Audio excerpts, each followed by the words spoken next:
Welcome to CityWorks, Oceanside, a series about Oceanside's governance, services, and volunteer opportunities.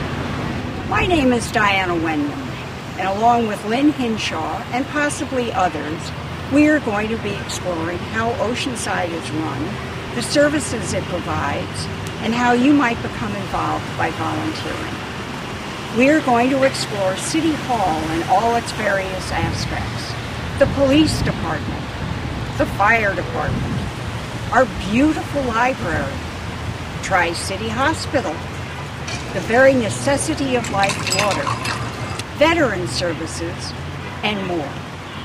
So come along and learn a little more about the city in which you live, Oceanside. Today's show is about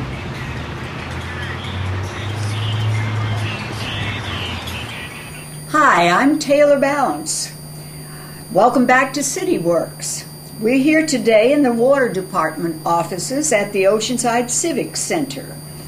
Water is so important to all of us that we're going to devote 3 segments to it. Today we'll be talking about drinking water.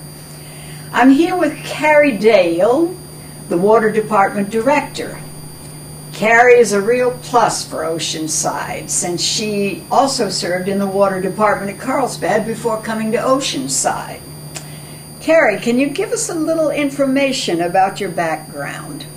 Well, sure. I just want to thank you, first of all, for devoting so much time to water. It's important to me, so I'm glad that it's important to the citizens of Oceanside as well. My background includes about 20 years of experience both in water and in wastewater and in recycling and solid waste. I spent a lot of time in the San Diego area and previously was at the city of Carlsbad working on their water and wastewater systems before coming here to Oceanside. Spent a little bit of time up in the Inland Empire and also at the city of Santa Monica. So I've been around a little bit. But really enjoy Oceanside. Yes, good. Well, we're glad we have you. Can you give us an overview of the Oceanside Water Department, its history, some of its goals and successes, or even some of its failures? Well, sure, we can cover all of that for you, I think. The Water Department's actually over 100 years old. It started in the late 1890s, and originally local water was developed here and well water was used. And around the time of World War II, imported water was available through the San Diego County Water Authority, and the city of Oceanside at that time went away from those local water sources and relied more on the Water Authority for its water supplies. And those waters come from pretty far away. They come from Northern California, from the Delta, and also from the Colorado River water system. So we're importing water from hundreds of miles away. Maybe we can come back to that a little later. Yes. But over time, we're now going back to those local water supplies, and local water supply development, both from wells as well as recycled water, is becoming more and more important to us and is really one of the community's visions and the council goals, and therefore it's our department goal as well to develop more local water supplies. Good, thank you. I remember recently there was a broken water pipe which spewed out lots of water, and the Water Department had a very quick response to that. Not only repairing the pipe, but also supplying bottled water to the residents that were affected by it. Can you speak about that for a moment? Or? Well, sure, and that hits on one of our areas, one of our focus areas, which is infrastructure. So the pipelines that are in the ground that you never see, or the reservoirs that are up on the hill, that's infrastructure that make sure that we get water to your faucets, and when you flush the toilet, the wastes go away. Unfortunately, we do have instances where we do have a failure, and it's a failure that we don't know is going to happen. And in that instance, the pipeline had failed ahead of when we thought it might have. And so we try to minimize those types of instances that occur in the system, and we have folks that stand by And when they get a call like that, they're on the scene fairly quickly, and we're trying to minimize water outages or inconveniences to customers as much as we can. So try to minimize those and then maximize the times that we're doing our job right. So if you don't hear from us, usually things are going well, and it's a good thing. Yeah. Good. Where does our water come from? Well, as I mentioned, we do buy a lot of our water from the San Diego County Water Authority, and that's a wholesale supplier in the San Diego region. We're one of many agencies that belong to the San Diego County Water Authority. And about, I'd say, 80 to 85% of our water comes from imported sources. So from the Bay Delta that I spoke about, and also the Colorado River water system. And that water comes through pipelines to the city and is treated at one of our treatment plants, the Weiss treatment plant.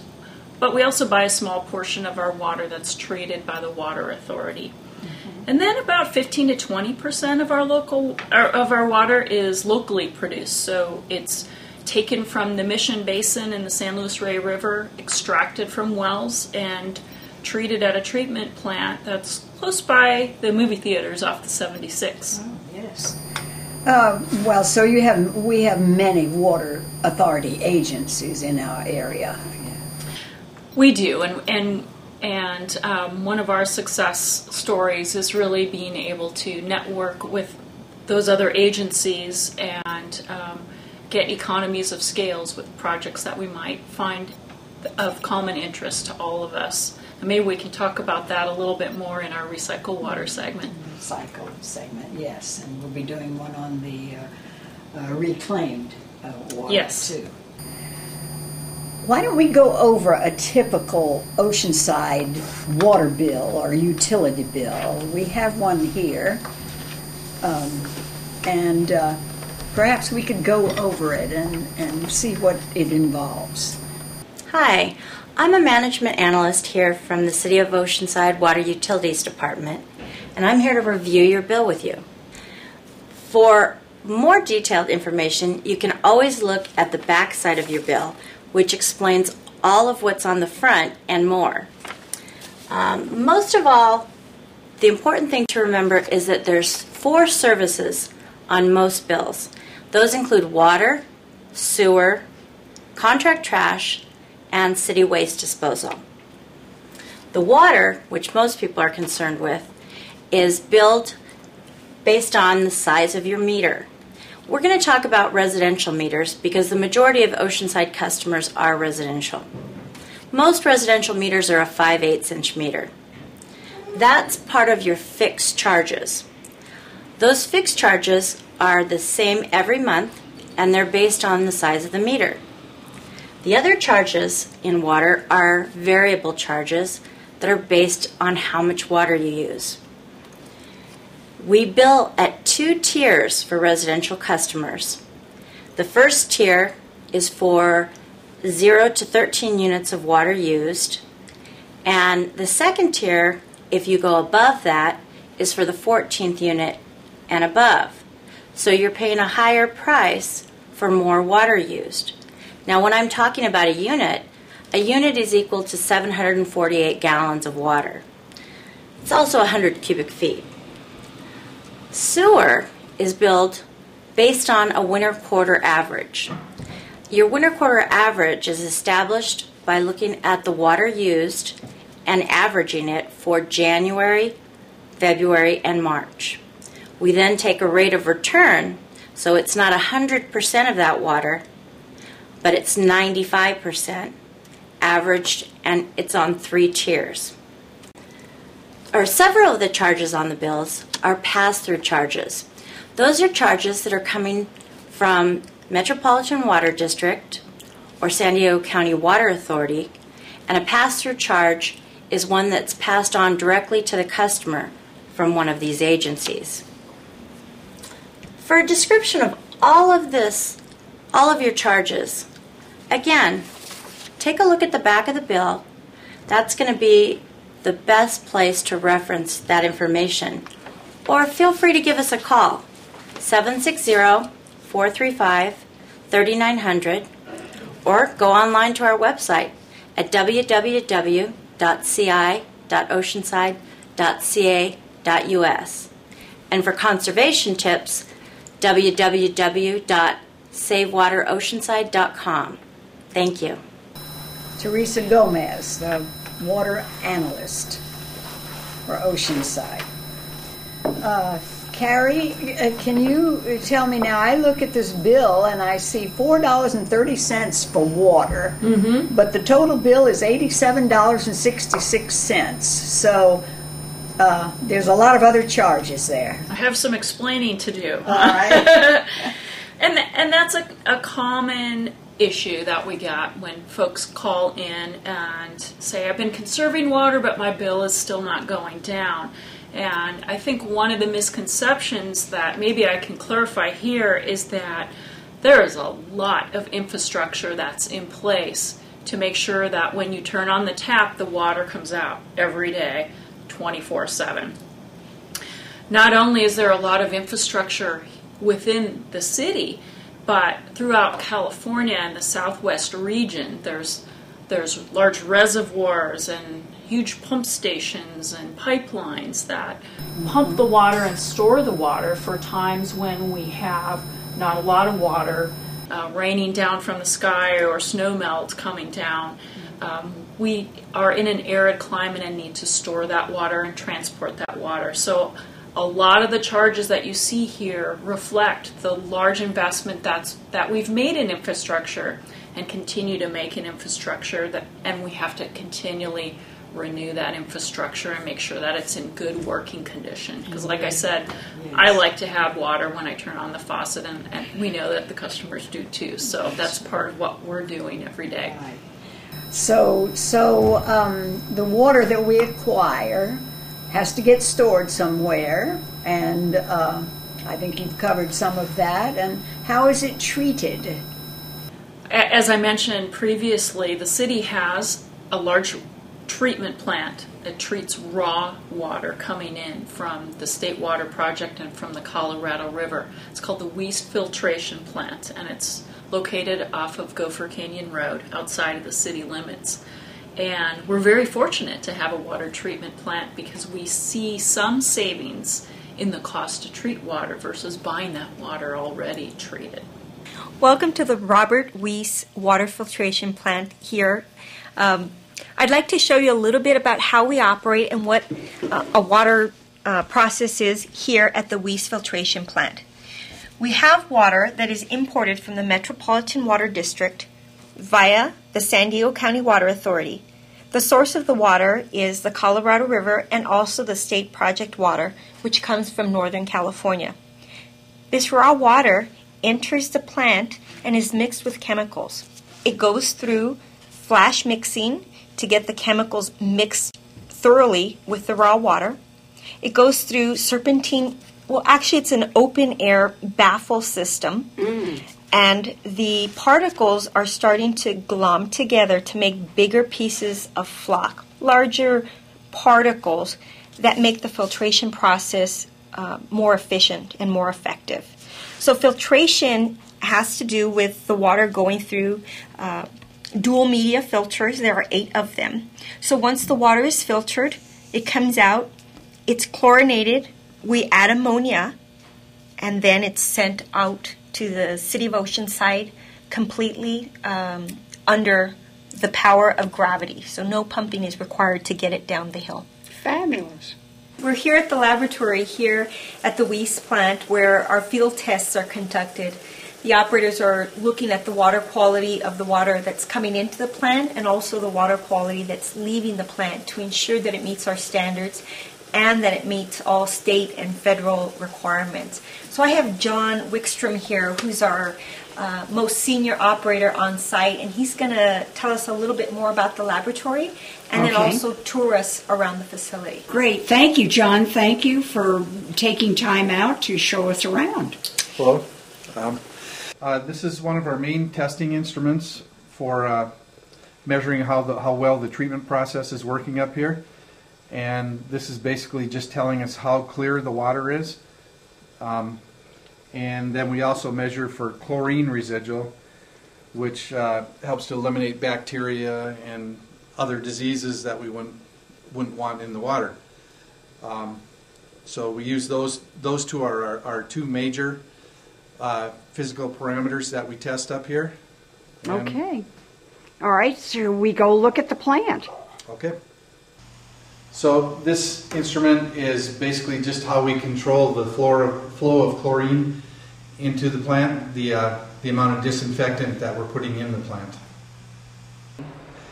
Each of these chlorine cylinders holds 1 ton of chlorine. It's liquid and gas, and we use the gaseous portion for our disinfectant. These are our tanks that store our coagulant chemicals, and these are the chemicals that start the process of making a particle that we can filter out in our filters. Okay. So what am I looking at here, John? Okay, we've got very big pipelines under the ground that bring the water from Lake Skinner all the way down to the southern border of San Diego County. And at the top of this hill right here is our headworks connection, which is basically our valve which controls how much water we bring through our plant to treat. Okay, so we talked about the filtration, and this equipment here is helping with that? This equipment helps clean the filters when they get dirty, when they start to get clogged.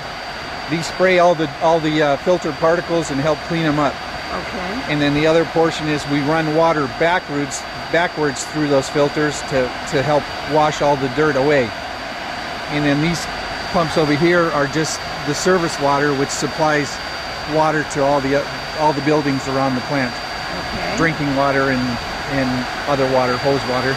This is basically a big shower valve down there. You might have saw in a picture. Yeah. That there's pressure upstream. Yes. So it's just like water coming out of a shower nozzle, and then it hits a wall at the bottom and percolates. Yeah. Okay. And you just put the chemicals in here and it mixes it itself. Yep.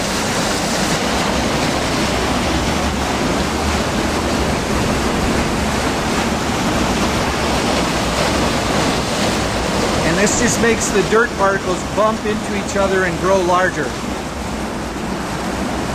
So basically all filtration is mimicking nature, the natural cleansing of water, just like surface water would flow through, or groundwater rain would flow down through the dirt and get filtered out, and that's all we're doing here, but on a faster process.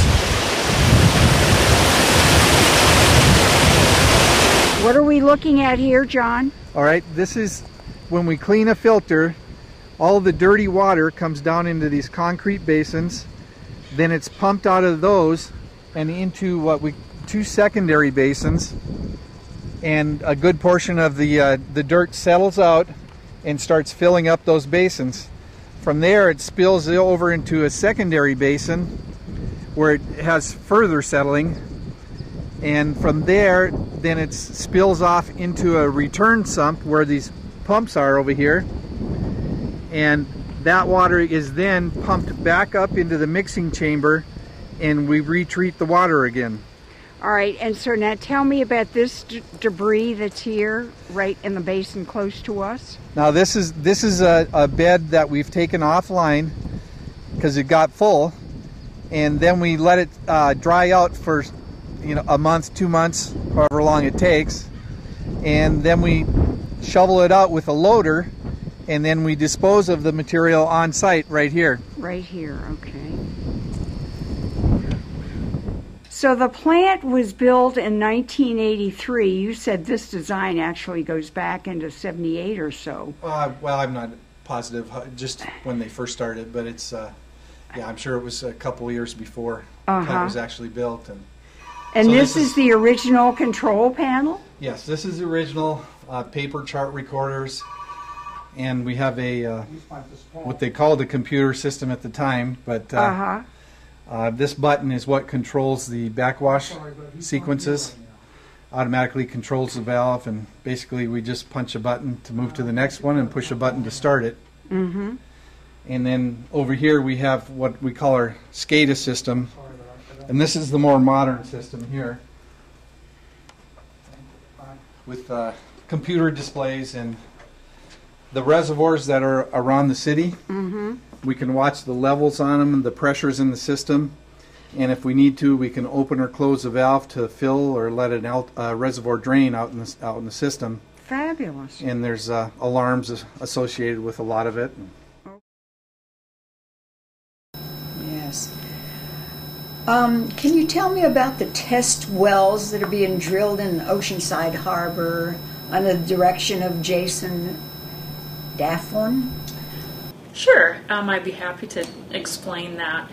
As I mentioned, local water supply development's very important for us, and as we try to reduce our dependence on these imported supplies, local water supply development, such as these wells, is at the forefront. And we're very fortunate in the city of Oceanside because not only do we have the Mission Basin supplies and existing wells and existing treatment facilities, but we're also looking at ocean desal located at the harbor.